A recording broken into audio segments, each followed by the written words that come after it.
Hi everyone, this is the first episode of my new series. I'm going to be talking about the Steve McQueen action thriller Bullitt from 1968 as part of a series that I'm going to be doing once a week on the movies that were selected by Tom Breihan, a writer for the AV Club website that I visit frequently, for his series called A History of Violence, which is about each of the most important action movies of each year, starting with 1968 and moving forward. Be about 50 in total if he ends up doing both 2016 and 2017 in the end.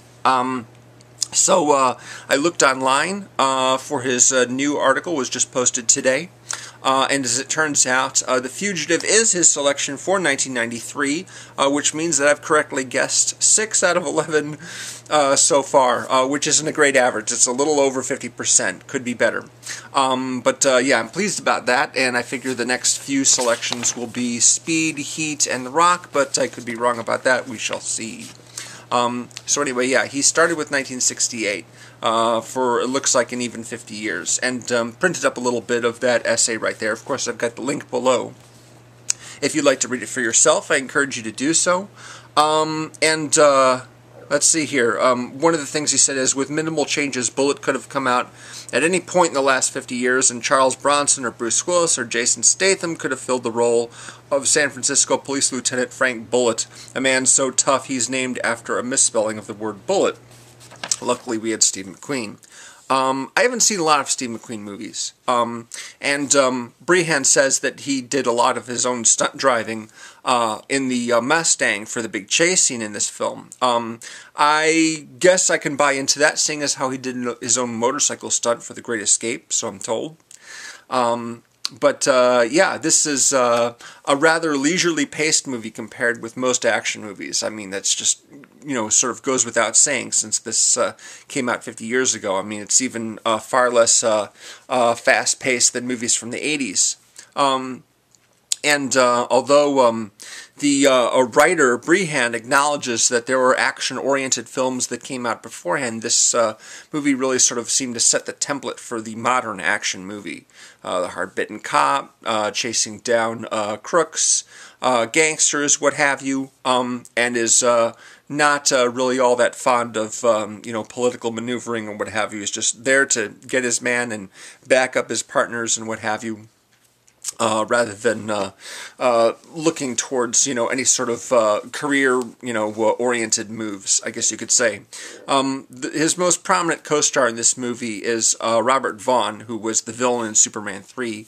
He plays a prosecutor named Chalmers, who needs a witness looked after so he can testify over, in a few days' time. So what happens is Bullitt basically ends up putting a couple of his guys in charge of looking after the witness, but then a couple of gunmen manage to find the witness and shoot him and put him in critical condition. And so Bullitt not only has to deal with trying to figure out who did this, but also deal with the prosecutor who wants to take the case away from him, seeing as how he doesn't have a witness to guard anymore. The pair of characters that tried to take out the witness, who never speak a word of dialogue really throughout the entire movie, they come after him, they come after Bullitt, and they come after the witness again, and so Bullitt has to fend them off and find them and figure out what the hell's going on. And there's a couple of interesting twists. In the end, I was actually kind of reminded of Heat, the Michael Mann movie from 1995 with Robert De Niro and Al Pacino. Bullitt is similar to the Pacino character in that he has a lady who he has a personal relationship with, but she actually isn't all that fond of his work. She, is fond of him, but at one point in the movie she questions whether or not all this death and violence that he deals with every day is making him a little bit too hard-bitten. She says, like, is nothing reaching you? Can nothing reach you? Have you closed yourself off and hardened yourself so much that you can't feel anything anymore? I found it kind of a silly complaint, actually, given the fact that he's very sweet to her, and there's a couple of scenes involving the two of them that are pretty romantic. Yeah, he's in addition to that, there's also a foot chase in an airport across the airport tarmac as planes are moving past them. That reminded me a lot of the end of Heat. But yeah, a rather leisurely paced movie. They take time for scenes in which he goes out to dinner that has nothing to do with the plot of the movie. He stops at the grocery store after a big confrontation to pick up some frozen dinners and what have you. It's very leisurely paced, and even the action scenes themselves are fairly leisurely paced. There's some good tension in the movie. Involving, foot chases and, of course, the central car chase, which is really the only scene that I remembered with any real clarity from having seen it back when I was a little kid. When I was younger, I watched The Dukes of Hazzard when I was in elementary school, and I was very fond, of course, of the car, the General Lee in that movie, which was a Dodge Charger, 1969 Dodge Charger. And my dad, or was it? Yeah, no, it was 69 actually. And I guess since this movie came out in 68, they didn't have the 69 Dodge Charger yet, but they had a very similar Charger model driven by the bad guys, and it was all in black. My dad told me, hey, there's this really great movie in which there's a Dodge Charger, but it's black, and it's driven by the bad guys. It's really great. And I remember the first time I watched this film, and when the chase scene really gets going, when the Charger revs its engine for the first time and peels away, that very distinctive noise that the Charger made in pretty much every Dukes of Hazzard episode, it was just like, yeah, that's really exciting. It's a good movie, pretty serious for the most part, not a lot of joking around, not a lot of quips and one-liners. It's more serious than, a lot of the stuff that's come out since then. But it's a very decent movie. The director, Peter Yates, he was recruited by McQueen, according to Breihan, after doing a British film called Robbery, which had a chase scene in it. And McQueen apparently was very intent on having a really great chase scene in this movie. That's why he got him to do it. Yates went on to direct what I consider the best movie of 1973, The Friends of Eddie Coyle, as well as some other stuff after that. Very,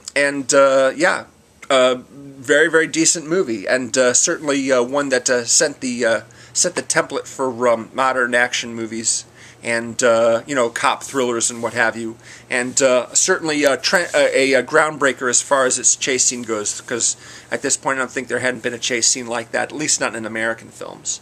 But there'll be plenty more, of course, to come after that. I don't recall actually having seen a really, really good car chase scene in a movie since Ronin, and that was quite a while ago. That was like 19 years ago at this point, almost 19 years ago. Car chases, I guess, just aren't in fashion anymore, which is really a shame. There's some car confrontations, but not a really great chase scene like that one, so yeah. But like I said, it is a bit more leisurely paced, even compared to, say, something like The French Connection, which is much more rapidly edited and much more sort of frantic and high energy. Yeah, but, it was like one of the first of its kind, so, considering, it's very, very decent. And there's my video on Bullitt, and the next one will be on the film The Wild Bunch. Yeah, Sam Peckinpah, The Wild Bunch from 1969. Oh, by the way, almost forgot. Drax78 is one of my viewers, and he submitted an idea for a name to the series. He called it Decades of Action Challenge, which I feel is very appropriate, so I will definitely use that. But for the abbreviation, though, I think we're going to drop the O and just call it DAC. DAC. DAC. DAC! Yes, thank you, Mr. Drax, very much. Please let me know what you would like your video to be on. And thanks to all of you for watching, and I hope that you enjoy this series, and I'll see you next week with the next video on the Wild Bunch. Take it easy.